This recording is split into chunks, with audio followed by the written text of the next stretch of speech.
1948 میں غالباً اسرائیل کی عربوں کی جنگ ہوئی تھی، جس میں اسرائیل جو 1 سال 2 سال ہوئے اس کو وجود میں آیا تھا، تو اس نے مسلمان ملکوں کو شکست دے دی۔ تو ذوالفقار علی بھٹو صاحب نے اس چیز کو مد نظر رکھا کہ کیا وجہ ہے کہ کیوں اپنا یہ مسلمان ملک ڈیفیٹ ہو گیا ان سے ایک نوزائیدہ بچے سے۔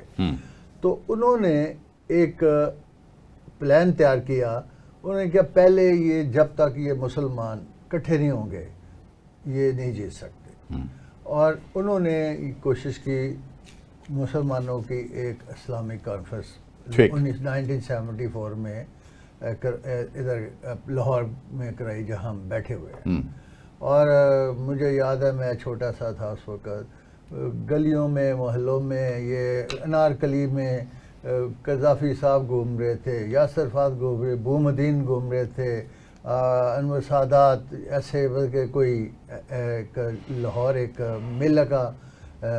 بادشاہوں کا میلہ لگا ہوا تھا لاہور میں، اور لیڈروں کا میلہ تھا ایک، میں سمجھتا ہوں۔ تو اس وقت بھٹو صاحب نے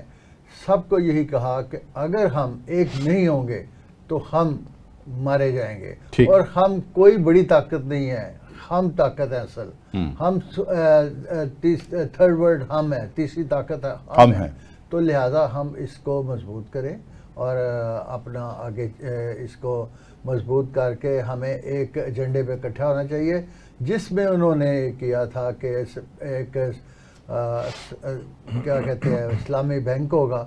اسلامی بینک ساری، اور اس کا وہ ایک ڈیسیژن بھی ہو چکا تھا کہ وہ اس کا ہیڈ کوارٹر پاکستان میں ہونا تھا، اور کہ وہ اس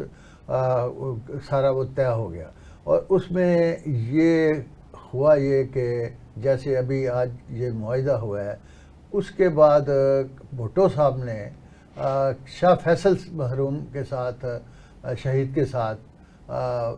ایک ایگریمنٹ کیا تھا اس وقت کہ جی ہمیں تمام ملکوں کو، بلکہ یہ صرف سعودیہ نہیں اور تمام ملکوں کو، ہمیں اگر کسی پہ بھی حملہ ہوتا ہے تو ہم ہر اسلامی ملک پہ حملہ تصور کریں گے۔ ٹھیک ہے۔ اور اس کی ایک وجہ ہوئی کہ جب سیریا کے ساتھ لڑائی ہوئی تو ذوالفقار علی بھٹو نے کہا کہ ان کا تیل بند کر دو، جو ان کے اسرائیل کے اتحادی تھے ان کا تیل بند ہو گیا تھا، ان کے پاس سٹاک ختم ہو گیا تھا۔ دوسری بات یہ تھی کہ بھٹو صاحب نے فضائیہ بھیجی تھی وہاں سیریا، جنہوں نے جا کے ان کے اسرائیل کے چنے چبا دیے تھے ان کے، اور ان کو وہ پریشان ہو گئے تھے کہ یہ کون لوگ ہیں، ہوا کیا ہے، ہوا یہ ہمارے ساتھ کیا ہوا ہے کہ ہمارا کوئی انہوں نے وہ چھوڑا ہی نہیں، گڈھا ہی نہیں چھوڑا، کوئی وہ نہیں کیا۔ تو یہ اس وقت یہ سلسلہ شروع ہوا تھا۔ اب انہیں میرا خیال ہے کہ احساس ہوا ہے کہ خاص طور پہ قطر کانفرنس کے بعد جب یہ قطر کے اوپر حملہ ہوا ہے، تو قطر کانفرنس میں جو ہوئی ہے اس میں انہوں نے محسوس کیا کہ شاید ہمیں اب وہیں پہ جانا چاہیے جو ذوالفقار علی بھٹو صاحب نے یہ ابتدا کی تھی، ہمیں اسی پہ ہمیں، اور 54 ممالک میں واحد پاکستان ہے جو ایٹمی ملک ہے، ایٹمی طاقت کا حامل ہے۔ تو وہ اس میں سمجھتا ہوں کہ جب ایٹمی بنا تھا، پاکستان کا نیوکلیئر بنا تھا، اس میں عرب سعودیہ کا اور کرنل قذافی کا بہت بڑا ہاتھ تھا۔ انہوں نے بڑا پاکستان کو مالی طور پہ مالی معاونت کی تھی، بہت کی تھی، سپورٹ کی تھی۔ اور اس کے بعد پھر میرے خیال ہے کہ سعودیہ کو بھی ہم نے بنا کے دینے تھے ایٹم نیوکلیئر جو تھے ادھر اسٹیبلش کرنے تھے ادھر سعودیہ اور لیبیا میں بھی۔ تو یہ سارا سلسلے اس وقت شروع ہوئے تھے، اور آج وہ پھر ایک اپنا جو آپ نے جیسے کہا کہ سٹے ویکیٹ ہو گیا، سٹے ویکیٹ ہو گیا۔ اب مجھے لگتا ہے کہ وہ سٹے تھا جو ویکیٹ ہو گیا۔ تو آج وہ انہوں نے محسوس کیا ہے، جبکہ وہاں قطر میں امریکہ کا سب سے بڑا اڈا تھا، تو وہ اس کے ہوتے ہوئے بھی اسرائیل نے حملہ کر دیا۔ تو انہوں نے پھر